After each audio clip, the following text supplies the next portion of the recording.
So hi everyone, welcome to Concurrent session number 7, Digital Experiences and Priorities of People with Mental Health Concerns. My name is Nelson Shen. I'm a project scientist at the Center for Addiction and Mental Health. I'm also an assistant professor at the University of Toronto. This session is a panel discussion format. So if you have any questions, comments for our panelists, type them directly into the Zoom chat and we'll address them if time allows. You're also encouraged to connect with speakers after the session via the virtual event platform. So now I'm really excited to introduce these two panelists, as I think they're both thought leaders in the digital mental health or e-mental health space. First, I'd like to introduce Maureen Abbott. She's a manager at the Mental Health Commission of Canada and for the Access to Quality Mental Health Service portfolio. So she's also a chair of their e-mental health collaborative, where she leads work including the development of a Canadian strategy for e-mental health, e-mental health app implementation, and the standardization of e-mental health apps. So she will be bringing a national perspective on our discussion. And I'm also really excited to introduce Dr. Damian Jankowicz. He is the Vice President, Chief Information Officer, and Chief Privacy Officer at CAMH. And he's also VP and CIO at the Royal Mental Health Care Center in Ottawa. So Damian has led the data culture that drives decision-making and advancing CAMH's leading electronic health records system, applying computational methods to enrich research. Geez, you think with glasses like these, I can read a little better. So for which he was awarded the 2021 HIMSS Changemaker Award.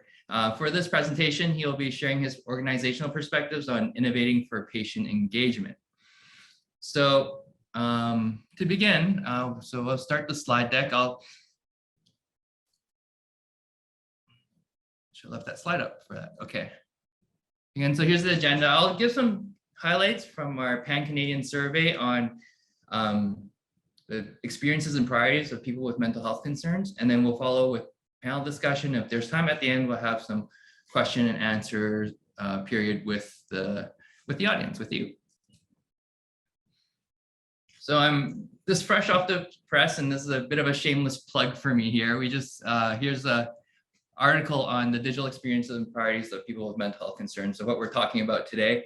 I'll be only going over this in very high level, but if you're interested in learning more, you can scan the QR code or click on the link or follow that link, and it should take you to the open access article. So a broader context for this work. So we are developing a digital innovation strategy at CAMH, and part of that work included patient and family engagement in the design of that strategy. So it had two prongs of engagement. First is public consultation, which we'll be presenting on here, where there's a Pan-Canadian survey administered by a market research company to their web panel in February 2021. So we took a perspective of people with mental health concerns. So that includes those that are seeking care, existing patients, and their family or informal carers. It was administered to 1,000 people in English and French. And afterwards, we held some patient and family consultation at CAMH, which include online focus groups, 2 of them, and then a constituent engagement with the constituency council, which is patients and families and other stakeholders from the community. So the second piece of this work was to validate the findings of the first. So we did the study to explore the digital mental health needs of people affected by digital mental health conditions. So 3 objectives. One is to understand their experiences with digital mental health supports, and then identify the barriers and challenges to accessing those supports, and then identify what sort of priority areas they have for the digital mental health strategy. So understanding their use patterns and what their kind of views on digital mental health is, we found that the majority of our participants were routine users, meaning they use 1 or more tools on a routine basis. And then on average, they use about 4 tools routinely. In terms of satisfaction with these tools, we found about 30% were satisfied. However, the more interesting finding for us was that 36% of these individuals who use these tools were not sure if they were satisfied. I think it was 20% were unsatisfied, and then some just didn't know. So we asked them about how much they trust people or the different entities in keeping their mental health information confidential. And as you can see from this chart, the further you get along away from the point of care, the less trust there is. So you'll see with healthcare providers, there is trust in their doctors, nurse practitioners, and as you get away from that point, there's less and less trust. So then we see the public sector, such as digital mental health service providers, government health departments, researchers, there's less trust. And then once you get into the private sector, again, less trust. So it kind of tapers off as you get away from that point of care. Skip the slide there. So we asked them about what limits their access to digital mental health supports. So the top two, about a third said that privacy and security concerns and awareness of digital mental health tools was a limiting factor. The next two are related costs, so digital mental health service costs and equipment costs. Some needed support to use digital mental health tools, and then access to internet, about 7% had no access. So we have about 21%, about a fifth of people prefer not to use digital mental health tools. And then about a third of the users did not experience any of these barriers. So we asked them why didn't they want to use digital mental health tools. So they felt digital mental health tools lack the human element and can't replicate the traditional face-to-face care. They also didn't like that they had this preconception that there isn't any choice as well when you use digital tools. There's a lack of trustworthiness in the tools. The data can be hacked, privacy concerns related to that. There's low perception of usefulness and effectiveness. So one, they didn't see these tools as being very useful or usable. And then even if they were, they questioned the effectiveness. And then the last one was top five, to round out the top five, it was they just didn't know which tools to use. There's so many out there and they need some guidance. The last slide I'll present here are the digital mental health priorities. So, and I'll talk about the top five. So the top one, and across the different groups we looked at, it was digital mental health curation tools. So it's a resource that helps them choose the right digital mental health tools for their needs. The second one was a digital mental health system navigation tool. So it's tools that help them navigate through the digital mental health care system, or just the mental health care system, so the physical system. 3 is mental health passport, which is access to their records and being able to control that throughout their care journey. 4 is secure messaging. So I think we all know about that, being able to access providers either through email or through some sort of chat interface. And then last, to round out top 5 is digital mental health library, where it's a centralized hub or library of apps, tools, devices for them to access. So I'm going to close off these slides and just give acknowledgement to all those that are involved with this work. And yeah, let's start the panel discussion. So are these slides off now? All right, fantastic. All right, so hello, Damian and Maureen.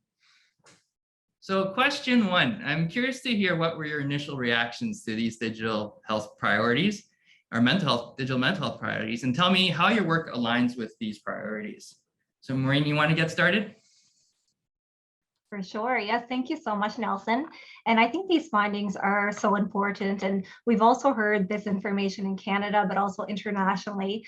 But I also think it's important to acknowledge how far we've come in e-mental health in a year alone. And the pandemic has proven that e-mental health can be one of the solutions to ensure that Canadians are receiving timely and equitable care. And there's a number of studies recently that showed that Canadians are still satisfied with virtual care. So I think it can go both ways. And For example, a 2021 study by Canada Health Infoway found that 90% of Canadians were satisfied with the virtual care they were receiving. And then it showed that the cost of effectiveness as well with virtual care, with 91% of respondents who had a virtual visit saying it saved them time and money. So I think e-mental health is very much taking off as an important way to deliver mental health services, but it's still important for us to work on what we can improve. So I think this is where these findings become so important because based on feedback like this, we need to improve e-mental health services just the same as we're improving in-person services as well. So the e-mental health International Collaborative just released a position statement for ethics and law in e-mental health. And I think this will be a foundational document for the work of many, including our work as well at the Commission on an e-mental health strategy for Canada. And this document really highlights the need to ensure appropriate standards and frameworks for ethical scrutiny specifically, but also broader than that for digital health solutions to ensure quality, safety, and effectiveness. So here I'd really like to stress the quality piece, because that quality includes items that you named in your study, like ensuring data security and privacy is top notch, and that this quality can be communicated to individuals so that there's that transparency piece and that they don't have those concerns like they're voicing now. So ensuring that that is worked in. So our work on standards for mental health apps at the Commission is a good example of stressing the importance of having quality mental health resources, such as quality apps. So in order to get that quality though, you need to incorporate those with lived and living experience in the process, preferably co-designing with you when possible, and also in consultation along with a broad range of other stakeholders for feedback. And we're at the point now at the Commission where we have a draft assessment framework for mental health apps in Canada. And this addresses a lot of the key points, that you named under the priorities. That transparency piece, knowing where to go, data security and privacy. So we have this draft here thanks to the feedback from 200 of our stakeholders across Canada, including those with lived and living experience. And this will go a long way for supporting the quality of mental health apps in Canada. And our public review for the assessment framework for mental health apps just went live. So just in the matter of an hour ago, went live. So a big thanks to the team of the Commission and ORCA who we're working with as well for getting us to that point. So it's very exciting. And please go ahead and take a few minutes to review, provide your feedback, and also share with your networks. And I'll put the link for that in the chat. So I'd like to stress the importance of quality of e-mental health services to kind of wrap up, and also creating evidence-informed resources that help individuals and organizations build those services that people will find meaningful for them. So then they're able to trust those services. Thank you. Yeah, that's fantastic. So yeah, I definitely put up that link, fresh off the press. So that's really great in terms of timing. I'm happy that kind of answer the questions that we have. Damian, how about you from your organizational perspective? Nelson, when I look at some of these results, I think kind of a simple but powerful story emerges for me, right? So you have 70% of users who are using digital mental health tools. Now, I think you say routinely, but it's a kind of a very broad category. Yet, I just noted down 36% are unsure whether they sort of this is benefiting them, and 20% are unsatisfied, right? And that at the same time, your number one priority that people are identifying is a curation tool for digital mental health. This tells me like a very simple story, which is people are very interested in using digital mental health tools, but they don't know what to use. They really don't know what to use, and they're not satisfied with what they're using right now.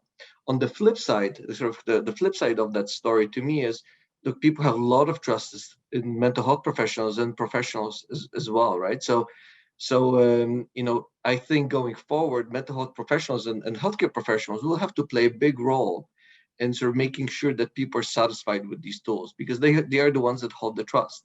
So when I think about some of the work that we're doing, it's all about really embedding the digital health tools into practice, right? So it's not a nice to have, that's sort of 20 people somewhere on the side use, but it's really embedded into our clinical practice, essentially prescribing these apps as we prescribe medications or other treatments, And then, when I look at some practical things that we're doing, we have a sort of innovation pipeline that is taking these innovations and trying to put it at scale in the hands of clinicians, but also not forgetting that our clinicians need to be trained, educated around how to change their practice to embed these digital tools, right? And some of the things that we're doing is around digital mental health certificates and those kind of things to really figure out how our clinicians will be working in this brave new world, informing our patients that they're using it. But I think that the encouraging finding is that people really want to be using these tools. They just don't know which ones and how. Fantastic. Thanks, Damian. You definitely hit a few things that it really resonated with me, and I didn't get to really present it here. One thing is about that trust piece, right? For sure, with privacy concerns or privacy and security concerns being the top, barrier that we've encountered, I think part of building trust is important in mitigating some of these misconceptions or just preconceptions about digital mental health and what's being done there. Another finding that kind of speaks to what you were saying is this idea of integrating it into care. And I didn't get to go through the whole top 10 list, but 6 and 7 were integration tools and collaboration tools, which are tools that help you, tools that are actually integrated into a care pathway, which I'm aware we do that at CAMH to a certain extent. And then also collaboration tools to allow institutions to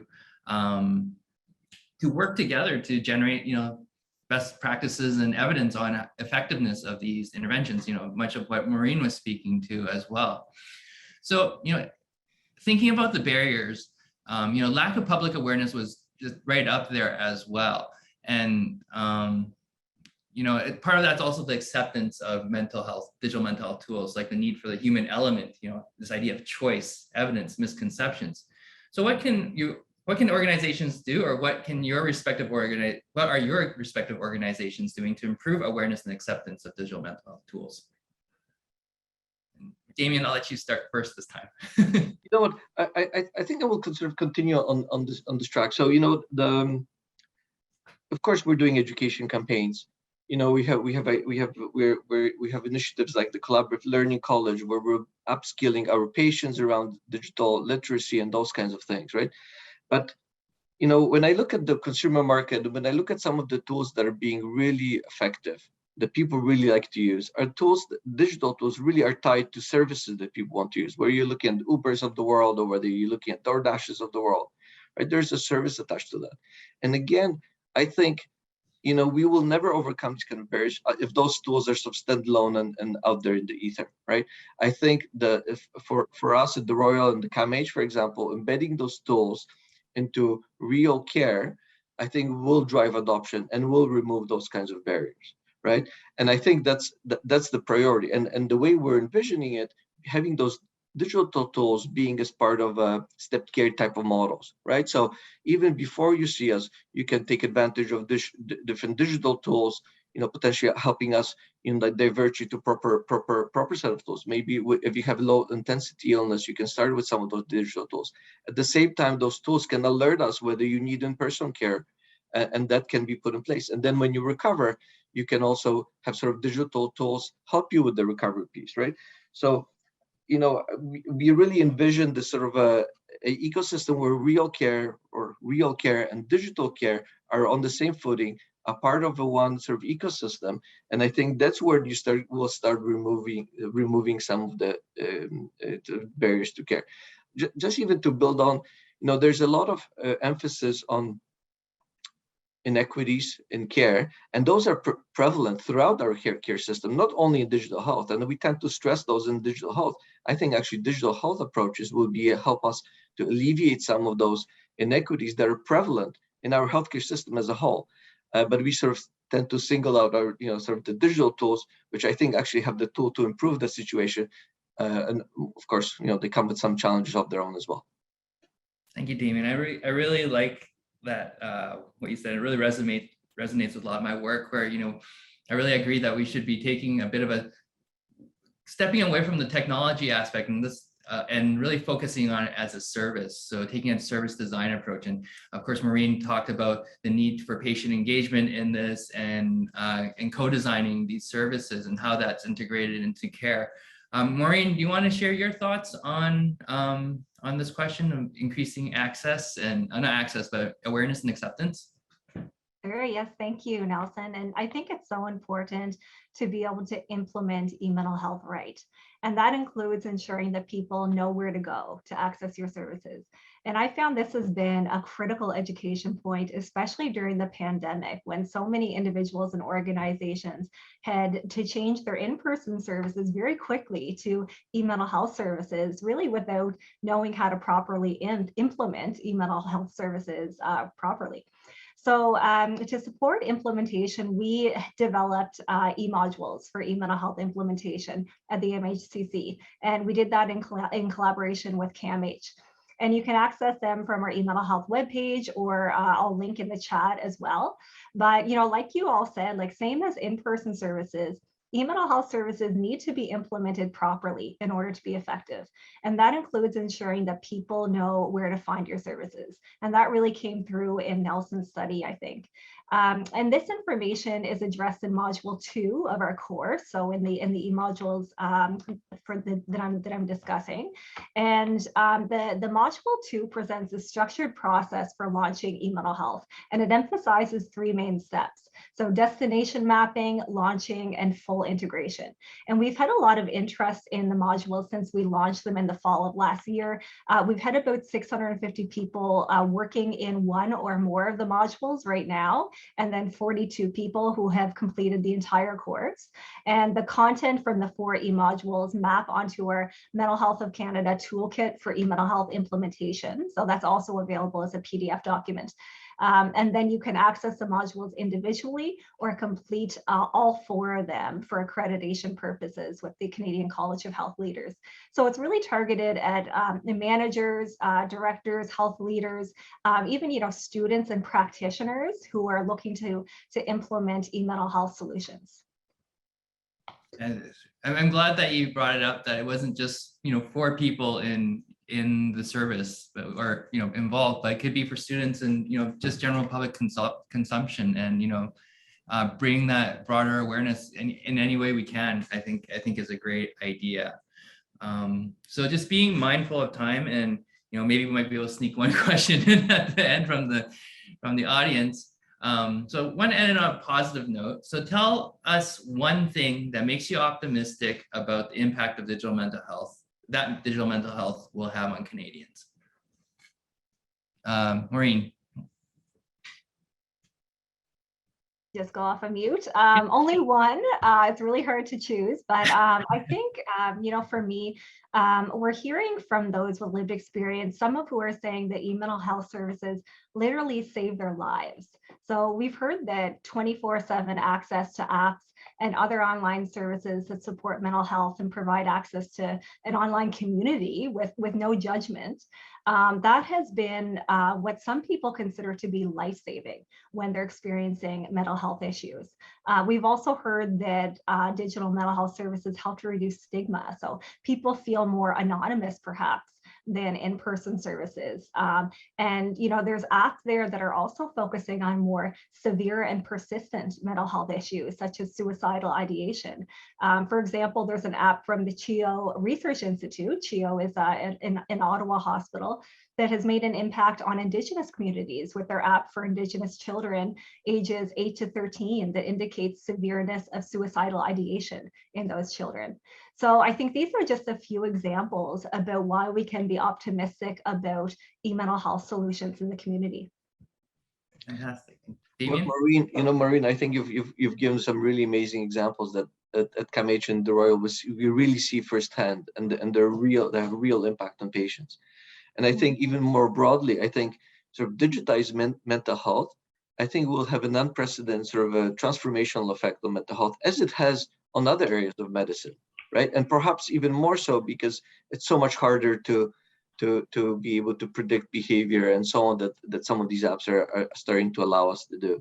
So, I'm super optimistic. I'm also optimistic for a couple of reasons. One is our patients really want it, and they're saying it in that survey. They're saying it to us every day. They're coming to our doors and saying, prescribe an app for me. And I'm also super optimistic because our clinicians want this. You know, we run this Innovation Expo event every year at CAMH, and this year we've run it jointly with the Royal. We had 40 grassroots innovation, mostly digital applications, a lot of them co-designed with patients, right? So I'm super optimistic because our patients want it, our clinicians are want it. So it's just a matter of moving this forward. I guess in the session, I'll share what what makes me optimistic, and this is going to sound really corny, but it's just having this conversation with you, and engaging the two of you, and hearing what you were saying today, both today and both when we first met up to talk about this panel session. A lot of these. I lost my thought there, but it's good to know that these findings are being addressed by at both the national level, and these are things that and at the organizational, and that these are things that we're thinking about, because I think oftentimes in the past we've become really fixated on technology and not thinking about the broader picture. So I guess we have a few minutes left here. I don't see any questions here, so maybe I don't know if we're allowed to end early, or if Maureen or Damian, you have anything you want to say to close off the session? Anything else you want to add? I cut you off with only one thing that you're optimistic about. So, okay. No, yeah. Oh, it says it's fine to end early if I like. Damian, you wanted to say something, so. Okay, sweet. So thank you everyone for attending. Oh, I have something I have to say. Yeah, so I'd like to invite all attendees to head over to the virtual trade show and to engage with our conference exhibitors. The booths are accessed at the top of your screen, so see you all there. And once again, thank you, Maureen, Damian, everyone here at the session for being here and talking digital mental health priorities. Thank you.